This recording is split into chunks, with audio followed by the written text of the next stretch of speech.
Hello everybody and welcome to another Game News Roundup. Today we have an update on Microsoft's Activision Blizzard acquisition. The Korea Fair Trade Commission in South Korea announced it has approved Microsoft's $67.8 billion acquisition of Activision Blizzard unconditionally. The regulator stated Activision Blizzard games in South Korea are not very popular in the country, and the impact of Microsoft owning the publisher is small.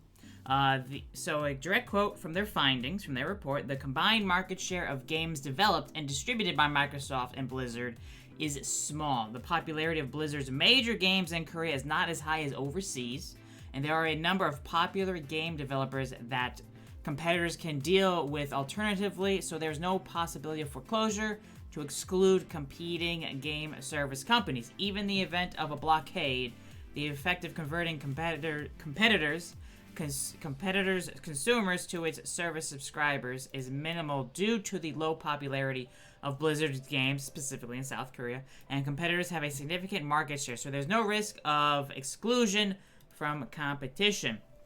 The report added, considering that this is a merger between global companies, the KFTC, the Korean Federal Trade Commission, exchange views with major overseas competition authorities through several video conferences and collected opinions from stakeholders, including competitors, to reach a final conclusion based on a multifaceted analysis of the impact of the merger on the domestic market. However, the different judgments on whether to approve this case are due to the significant differences in the competitive situation of the gaming market in each country and the fact that the competition authorities of each country focused on the impact on their domestic market. So now the deal has so far been approved in South Korea, China, all the countries in the European Union, Ukraine, South Africa, Japan, Chile, Brazil, Saudi Arabia, and Serbia. And I know we're still waiting on definitely Canada, Australia, New Zealand, and obviously last month, as I've reported on, the UK regulator, the Competition and Markets Authority,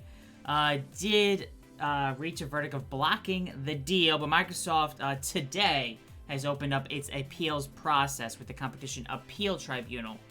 Again, that was started today, as well as the FTC in the US specifically did sue to block the deal last December, but that lawsuit I don't think is happening until August. So we'll see how things go with there. So yeah. So Microsoft, again, in its initial case conference reported by Tom Warren of The Verge, a senior editor at The Verge, Microsoft v. Competition and Markets Authority, will be held today, funny enough, on Microsoft Teams. Microsoft lawyers want to hold a hearing within 2 months, but the CMA is arguing for a longer process that would start in the fall. Microsoft lawyers are arguing that the CMA's delay is inappropriate. And could jeopardize the deal. A Microsoft proposal was to have June 9th any intervener to file and serve statement of intervention. June 22nd, the CMA to file and serve its defense. June 29th, core bundle and supplementary bundle to be filed. Microsoft to file and serve a skeleton argument on July 7th, and July 12th, CMA to file and serve a skeletal argument. And then week ending July 17th, a hearing, 4 days with 1 day in reserve. So I believe, although the Competition Appeal Tribunal, which is who Microsoft is appealing CMA's block with. The CAT hearing. So the hearings between Microsoft and the CMA will be taking place in the week starting July 24th and July 31st. So the final weeks of July, beginning of August. It's not expected to take the entire 10 days because, Monday to Friday. So excluding weekends. And the judge is proposing a 6-day hearing.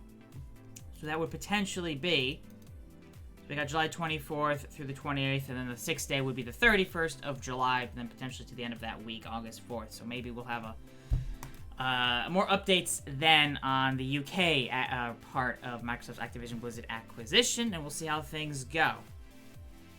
Microsoft's skeleton argument for today's case management conference also shows it isn't happy about the CMA's lack of disclosure, particularly around any related to the discussions they may have had with the FTC, probably, I'm assuming US FTC is referring to, European Union, and other regulators. As said in correspondence, Microsoft considers that the manner in which the CMA has provided material in relation to the decision is inadequate. Microsoft has repeatedly sought disclosure, in particular of third-party submissions to the CMA and of communications between the CMA and foreign regulators. It was incumbent on the CMA to disclose any important elements feeding into the decision-making, but despite Microsoft's repeated requests, it has not done so to date. It is an indictment of the CMA process that Microsoft has seen more by way of third-party submission to the CMA through the EU Commission access to file process that has been disclosed by the CMA itself. So we'll be, hopefully, again, South Korea has approved. We're still waiting on a few other countries, but we'll know if the appeal works or not in Microsoft's favor, hopefully in the next few months. But we will find out. And again, just because the hearings were taking place week starting July 24th, potentially the week after that, doesn't mean we'll know a decision immediately. We'll see. So, again, a second case management conference is scheduled for June 12th, so probably to hash out some more details on what the plan is.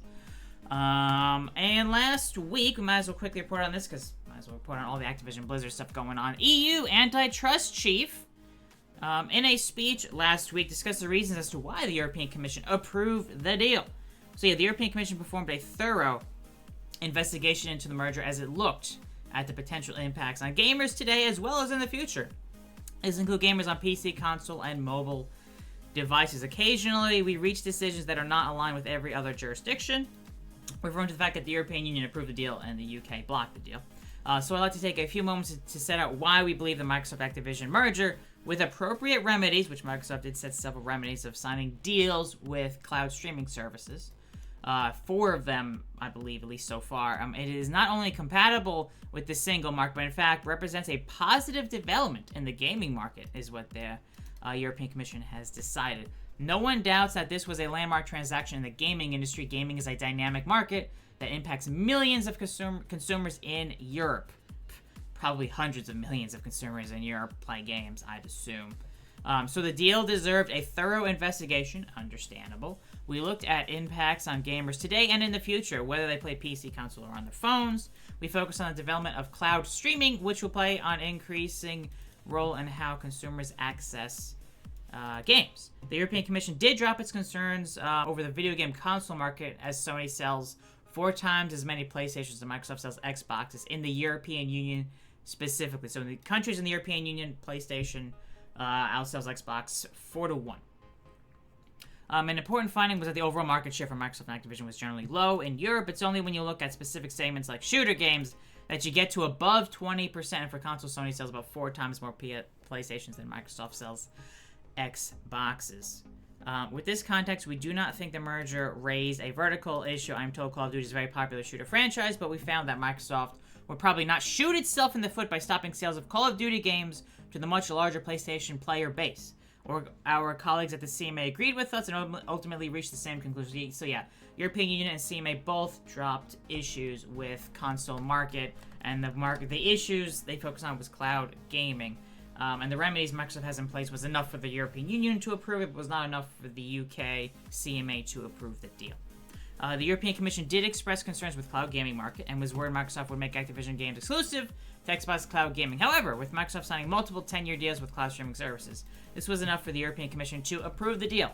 So yeah, the European Commission chief, antitrust chief, did add, where we did have concerns was in cloud gaming. Still a nascent market, but one we expect to grow because it offers many advantages for gamers. For one, it enables gamers to untie games from specific devices. That means more accessibility and lower costs.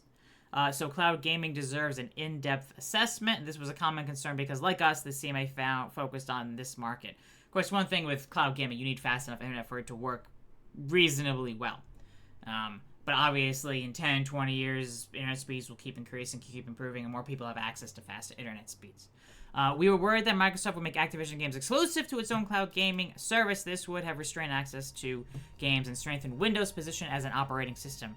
Where we diverged with the CMA was on remedies. We accepted a 10-year free license to consumers to allow them to stream all Activision games for which they have a license via any cloud service. And why did we do this instead of blocking the merger? Well, to us, this solution fully addressed our concerns, and on top of that, it had significant pro-competitive effect. Basically, this will help expand cloud gaming market as more Xbox and Activision Blizzard games will be available on more cloud streaming services. Not just Xbox cloud gaming, but also NVIDIA's GeForce Now. Is it Boosteroid, Ubitus, and then is it Anware was the other one, I believe. Although Microsoft has not signed a deal with Amazon Luna yet, and actually they haven't signed any deals with PlayStation with their cloud streaming service.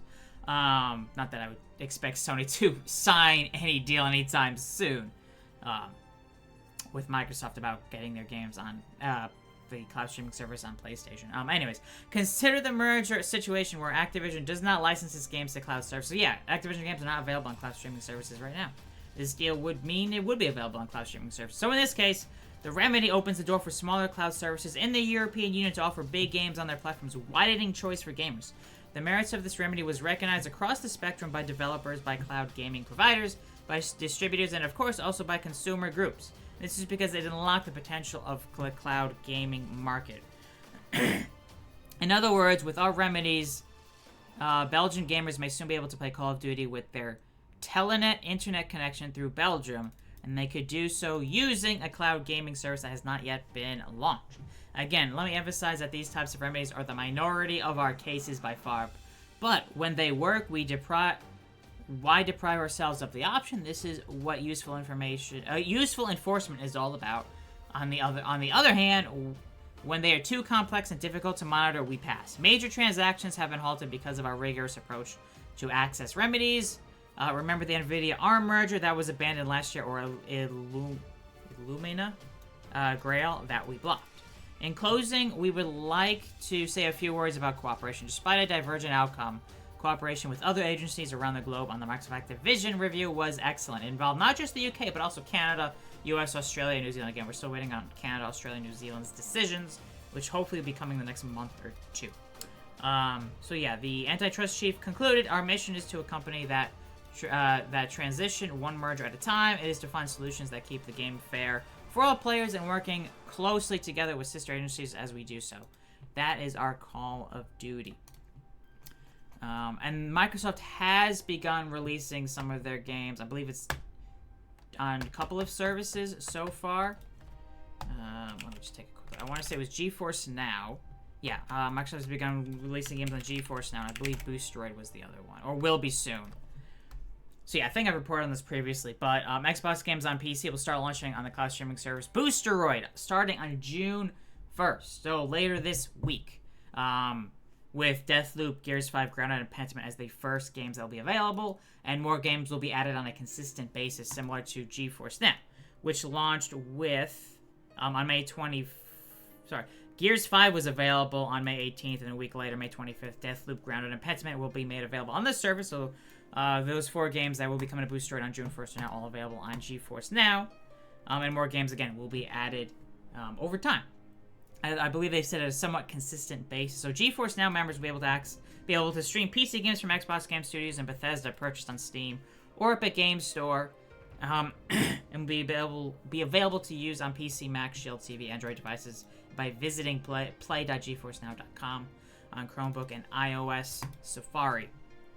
And the Boosteroid, if you have Boosteroid, I believe it'll be available on, I think it's games through Steam or Epic Games Store for eligible titles to start, and soon enough Microsoft Store support as well.